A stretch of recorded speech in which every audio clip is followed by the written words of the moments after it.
This is the data of clinical presentation in hospital and 90-day outcomes of heart failure from the Trivandrum heart failure registry. So you can see here the cumulative mortality. So at hospitalization and at discharge, if you look at the outcomes, if the patient was treated with guideline-based treatment, then the outcome was definitely much better. That is at hospitalization or at discharge.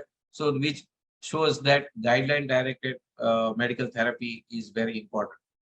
Now, what is the prevalence of diabetes in heart failure? So these are all the trials of heart failure. And if you look at the diabetic prevalence on an average, the overall data shows that is in the tune of 30%.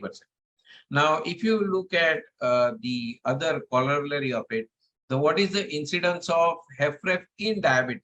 So it is in diabetic patient, the heart failure is present in about 10 to 30%. So there is some kind of two-way relationship between that.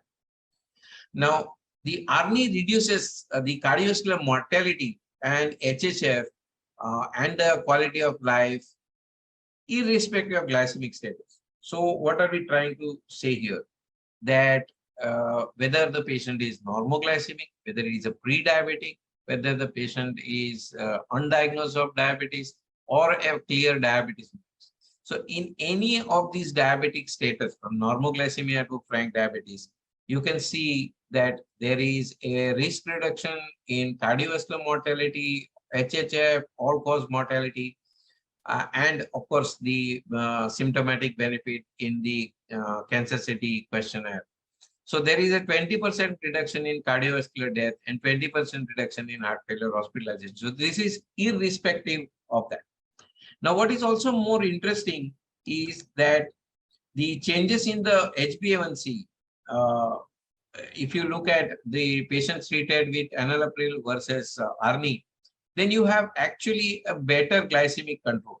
So there is a somewhat of a contribution by ARNI to even glycemic control. So compared to patients treated with enalapril, patients treated with ARNI had a better reduction of HbA1c.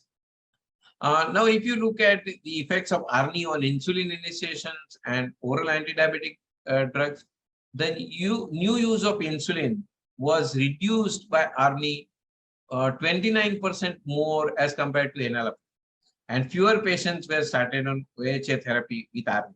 So basically, we saw that HbA1c reduction or control is better in patients treated with ARNI as compared to enalapril, and the need for insulin is prevented in larger number of patients, and also the oral hypoglycemic agents.